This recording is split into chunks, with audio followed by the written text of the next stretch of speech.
나태주 시인의 풀꽃이라는 유명한 시가 있습니다. 자세히 보아야 예쁘다. 오래 보아야 사랑스럽다.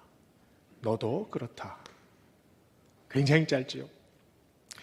그런데 이렇게 짧은 시 한 편이 한 권의 책이 주는 감동이나 위로보다 더 큰 것을 우리에게 줄 때가 있습니다.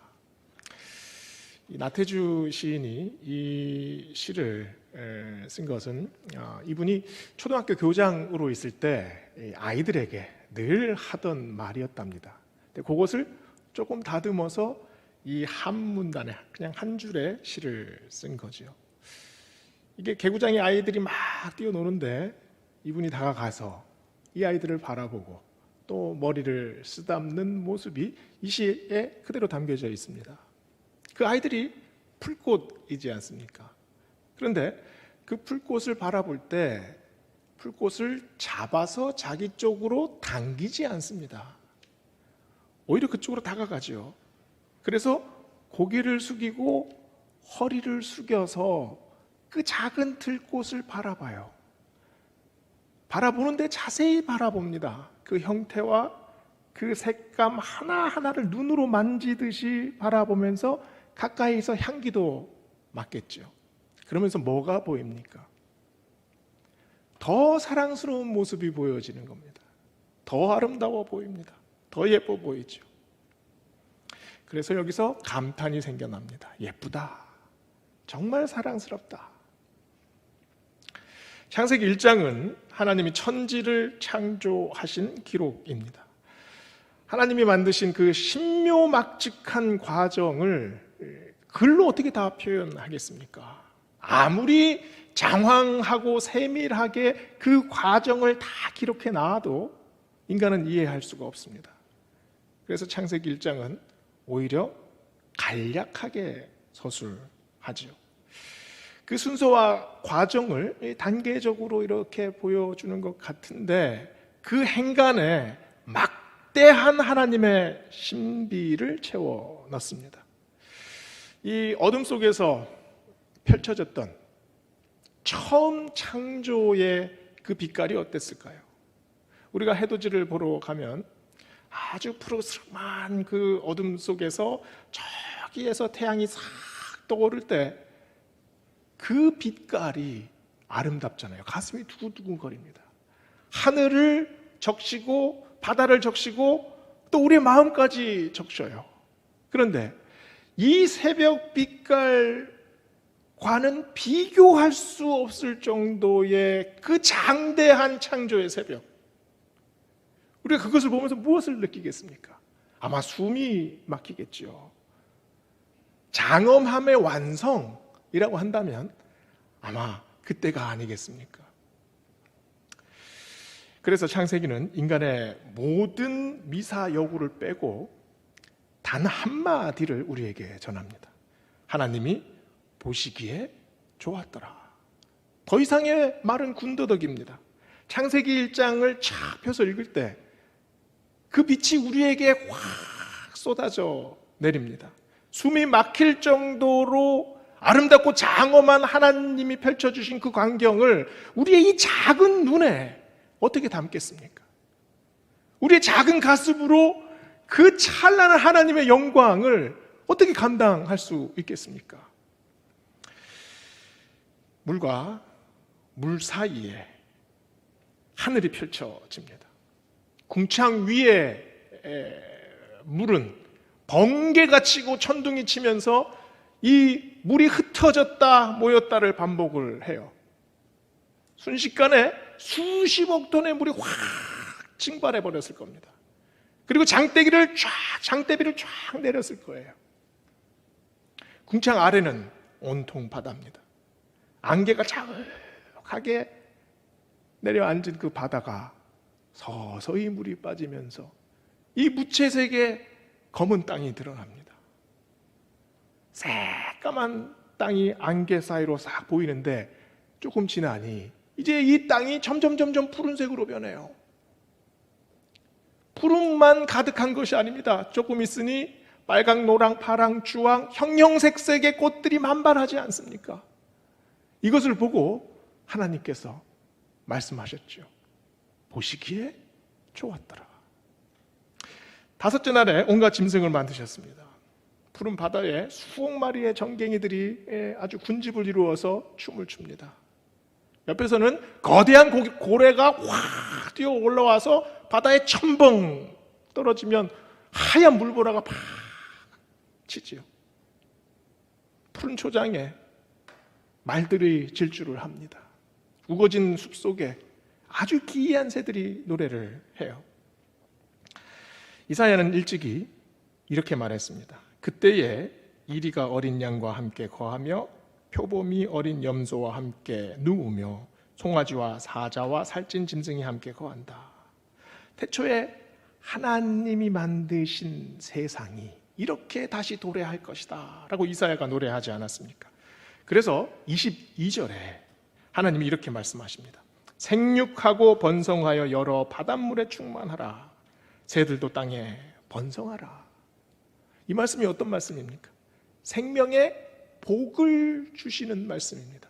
그저 생명이 살아나 있는 모습만을 보여주는 것이 아니라 펄떡펄떡 뛰는 모습을 우리에게 그대로 보여주고 계세요.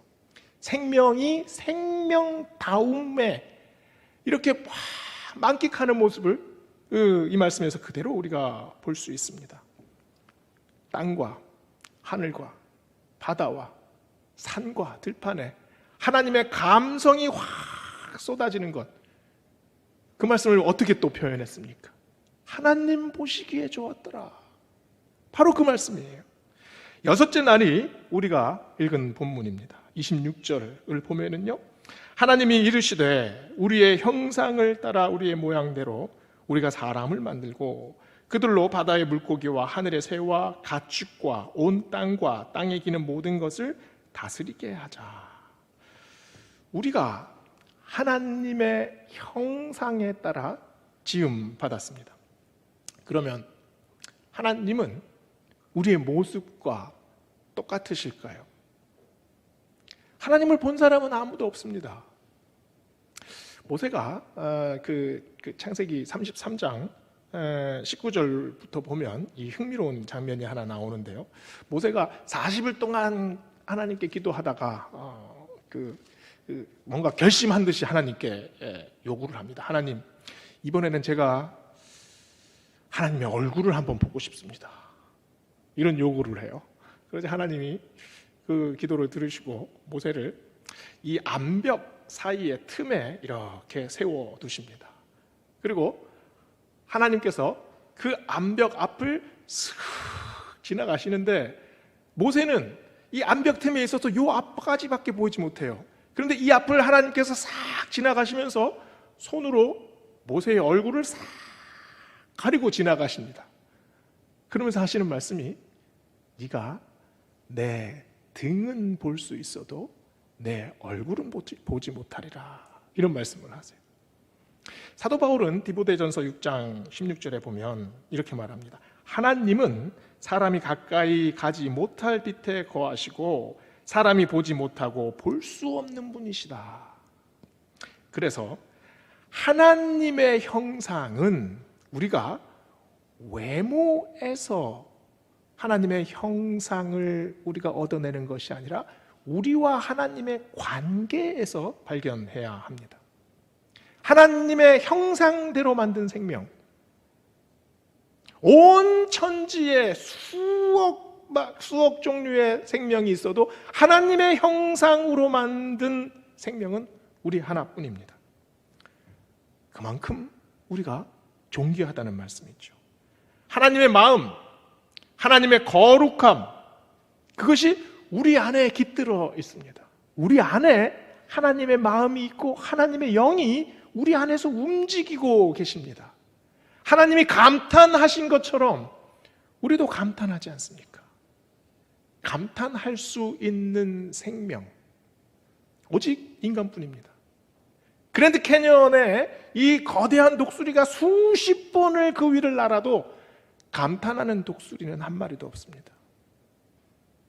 하나님께서 우리에게 감탄할 수 있는 마음을 주셨습니다. 이 감탄할 수 있는 능력은 그저 공감하는 능력, 여기에 그치지 않습니다. 감탄은 찬양을 이끌어냅니다. 찬양은 또 우리에게 예배하는 마음으로 인도하지요. 하나님께서 왜 아담과 하와를 에덴 동산에 두셨을까요? 그곳에서 하나님과 함께 보기에 좋았더라, 이것을 계속 연발할 수 있도록, 하나님과 교감할 수 있도록, 하나님의 마음을 고스란히 느낄 수 있도록 사람을 에덴 동산에 놓아두셨습니다.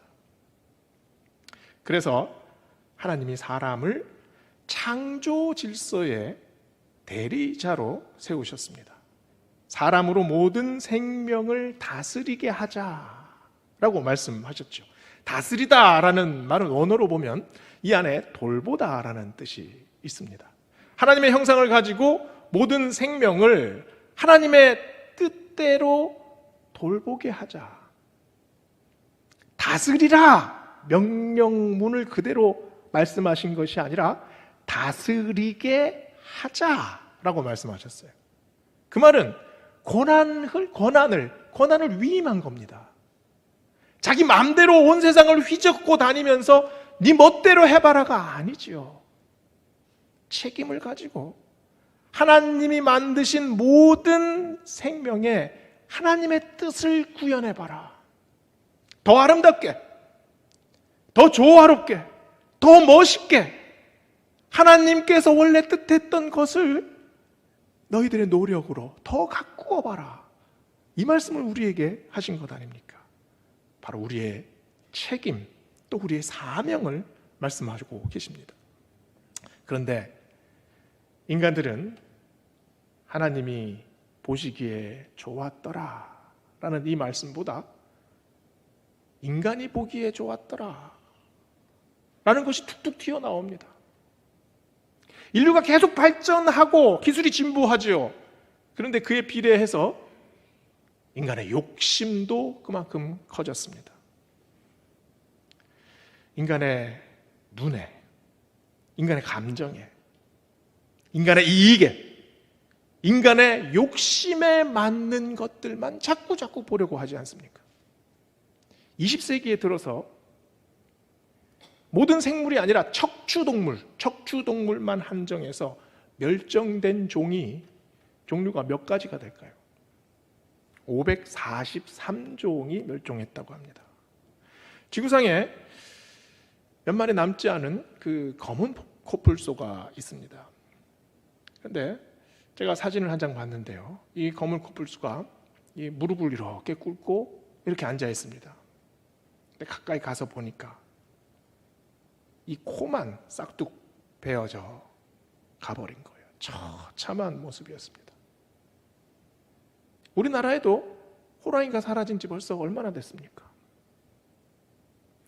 지구상에 남아있는 종족 중에 내가 오직 유일하다라고 동물들이 만약에 느낄 수 있다면 무슨 생각을 하겠습니까? 반면에 1800년대까지 인류는 10억 명에 불과했습니다. 그런데 2020년 78억이라고 합니다. 한 세기 동안 인간이 파괴했던 것이 지난 50세기 동안 파괴한 것보다 더 많다고 합니다. 빅터 백스코브라는 탐험가가 2019년에 아주 특수하게 제작한 잠수정을 타고 그 심해로 내려갑니다. 그 필리핀 그 해협에 있는 마리아나 해구인데요. 그 전까지도 여기를 탐사를 많이 했는데 2019년에 1만 미터까지 한 번도 인간이 가보지 않는 곳, 인간의 손길이 한 번도 닿지 않은 그 깊은 해구까지 들어갑니다. 그런데 이곳에서 비닐 쓰레기들을 발견을 해요. 그리고 여기서 채집한 그 아주 심해 새우들을 연구실에 와서 분석을 해보니까 이 안에 미세 플라스틱이 있다는 것을 알아냅니다.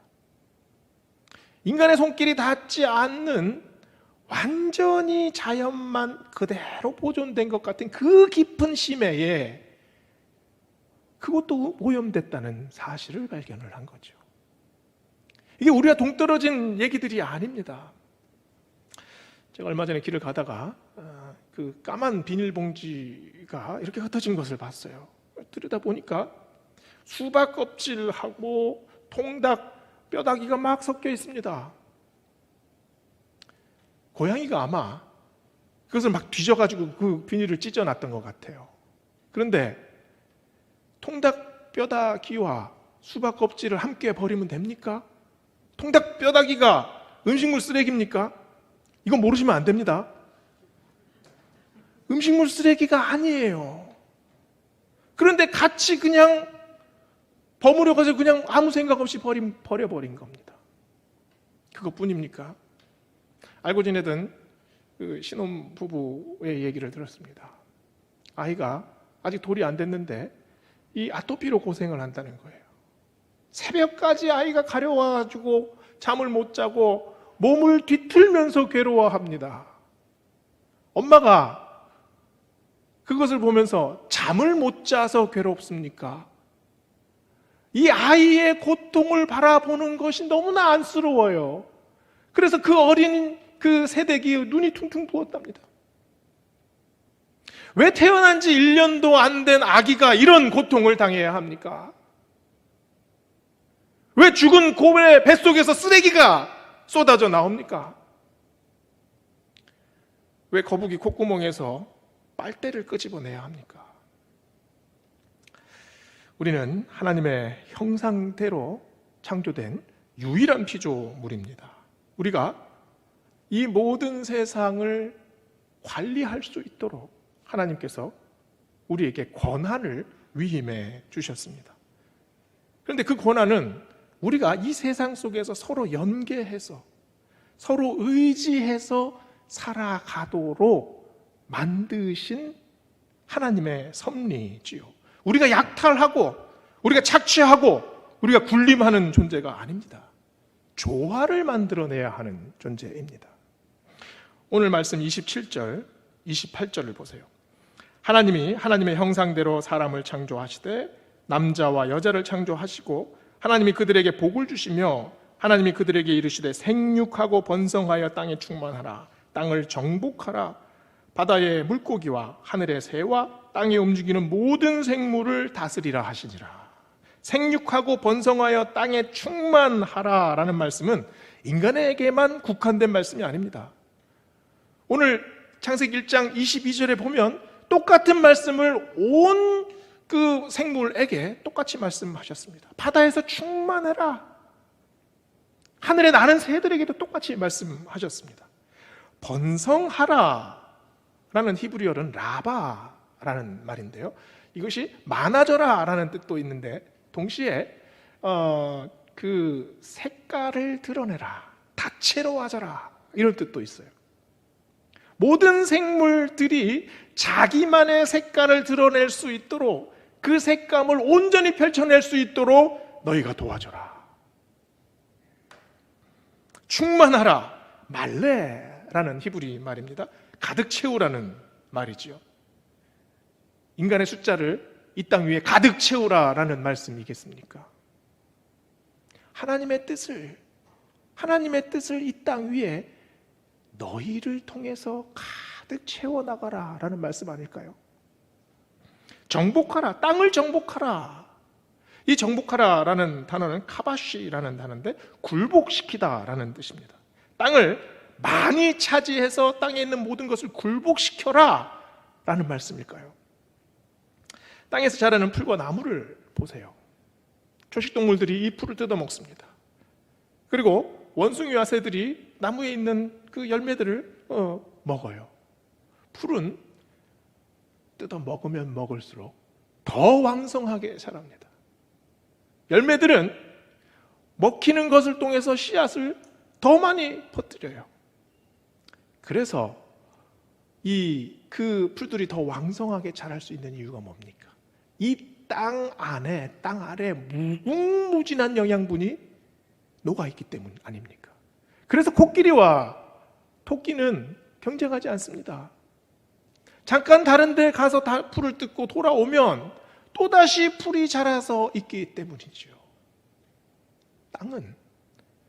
땅은 그래서 이 땅 안에 하나님의 은혜가 그대로 깃들어 있습니다. 신비의 땅이죠. 은혜의 땅입니다. 땅은 생명이 없습니다.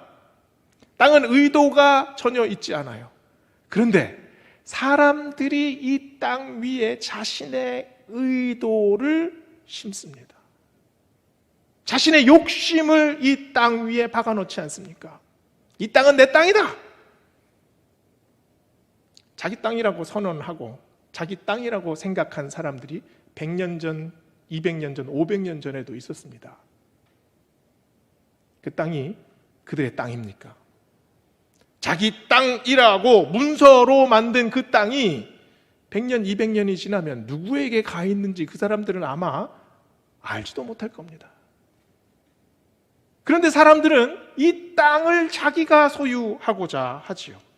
내 땅이라고 우길 수 있는 근거가 전혀 없습니다. 땅을 향한 논리, 땅을 향한 욕구, 이것이 끝이 없습니다. 인류의 비극은 아마 이 땅에 대한 욕구에서부터 비롯된 것 아니겠습니까? 땅을 정복하라. 무슨 말씀이겠습니까? 땅에 쏟아붓는 인간들의 욕심을 정복하라. 이 말씀 아닐까요? 땅 때문에 이웃을 해치지 마라. 땅을 차지하기 위해 파괴하지 마라. 인류가 가지고 있는 열대우림의 80%는 이미 사라졌습니다. 우리는 이제 20%밖에 남아있지 않는 열대우림을 가지고 있는데 그것도 위태위태합니다. 하나님께서 땅을 정복하라라는 말씀이 무슨 말씀이겠습니까? 그 탐욕과 욕심을 너희가 컨트롤해야 된다라는 말씀 아니겠습니까? 오늘 본문 마지막 말씀 31절을 보세요. 여섯째 날 마지막에 보시기에 심히 좋았더라 라고 말씀합니다. 사람을 만드셔서 여섯째 날 아닙니까? 사람을 만드신 날입니다. 사람을 만드셔서 남자와 여자를 만드시고 나서 심히 좋았더라 라고 말씀하신 걸까요? 하나님의 형상대로 지음 받은 인간을 보시고 너무나 기쁘셨죠. 그런데 심히 좋았더라 라고 하신 말씀의 앞부분을 한번 보세요. 31절을 보면 하나님이 지으신 그 모든 것을 보시고 지금까지 하나님이 창조하신 모든 것을 다 보시고 나서 심히 좋았더라 라고 말씀하셨습니다. 코뿔소 한 마리, 거북이 한 마리, 정갱이 한 마리, 들판에 핀 이름 모를 작은 들풀 하나, 이 모든 것들을 함께 보시고 사람이 그것 안에서 어울려져 사는 모습을 보시고 심히 좋았더라 라고 말씀하셨습니다. 이 한마디가 창조의 목적을 그대로 드러나지 않습니까? 하나님이 우리를 보십니다. 자세히 보십니다. 오래 보시죠.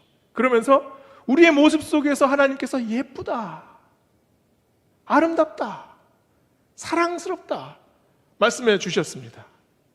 우리는 어떤 존재입니까?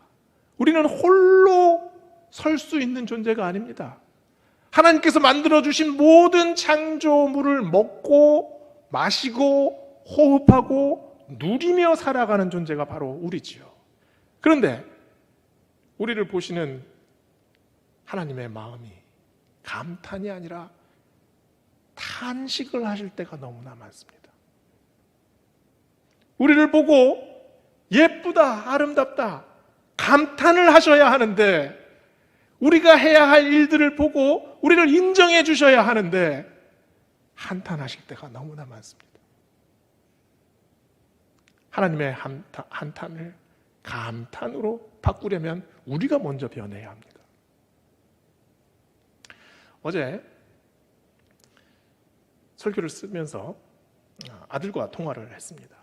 설교의 내용을 이렇게 좀 간략하게 아들한테 이렇게 설명해 주면서 대화를 했는데요. 이 아들이 이런 말을 하는 겁니다. 자기가 수업 시간에 그 생물학 시간에 배운 내용이 있대요. 이 박테리아가 미생물 아닙니까? 단세포예요. 동물이라고도 할 수 없습니다. 그래서 미생물, 생물인 것도 같기도 하고 생물이 아닌 것 같기도 하고 아주 세포 하나로 살아가는 그런 생명 아닙니까? 그런데 이 박테리아가 집단 행동을 할 때가 있대요. 이 집단 행동을 할 때 이 박테리아들이 서로 신호를 보낸다고 합니다. 먹이가 부족하니까 좀 덜 먹어야겠다. 활동을 좀 자제해라. 이 박테리아가 무슨 입이 있어서 말을 했겠습니까? 박테리아는 뇌가 없지 않습니까? 생각을 할 수가 없어요. 그런데 이게 군집을 이루어서 어떤 서식지에서 있을 때 먹이가 부족하게 되면 한두 마리가 분비물을 내뿜어낸대요. 이게 시그널이라는 거죠. 이게 신호라는 거예요. 그러면 이 신호를 다른 박테리아가 그대로 받아서 똑같은 신호를 계속해서 이게 확산이 된다는 겁니다. 그걸 쿼럼 센싱이라고 한대요. 이 쿼럼이라는 말은 법적 용어인데요. 의사결정을 할 수 있는 최소한의 정족수를 이 쿼럼이라는 말 속에서 이렇게 한답니다. 그래서 이 쿼럼 센싱은 뭐냐 하면 이 박테리아가 생각할 수 없지만 최소한의 집단을 이루면 그 안에서 자기들이 살아갈 수 있는 최적의 조건들을 서로가 맞춰 나간다는 거죠. 신비로웠습니다. 하나님께서 이 시대를 살아가는 우리에게 주시는 시그널, 우리에게 주시는 쿼럼 센싱 무엇이겠습니까? 삶은 점점 풍요로워지고 기술은 눈부시게 발전합니다. 그런데 우리의 영적 감수성은 점점 퇴화되고 있어요. 수없이 많은 창조물들을 우리가 바라봅니다. 그 안에서 살아가요. 그런데 그것을 그냥 현실 세계라고만 생각을 하지요. 그 안에 영적인 진리가 숨어 있습니다. 하나님께서 우리에게 그 눈을 주셨어요. 우리에게 영적 감수성을 주셨습니다.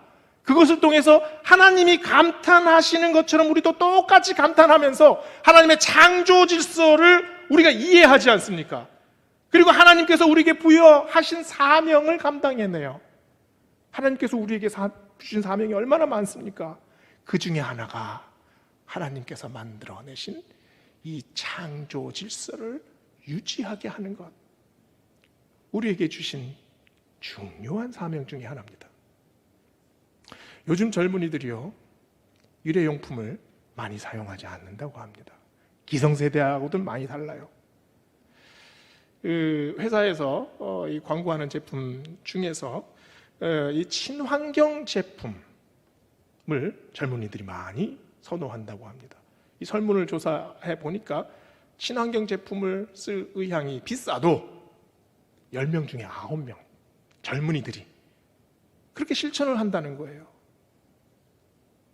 어느 칼럼을 보니까 한 대학생이 이 카페에 가서 커피를 시키는데 항상 이 텀블러를 갖고 다닌답니다. 그래서 친구가 너 그거 맨날 갖고 다니는 거 그거 불편하지 않냐?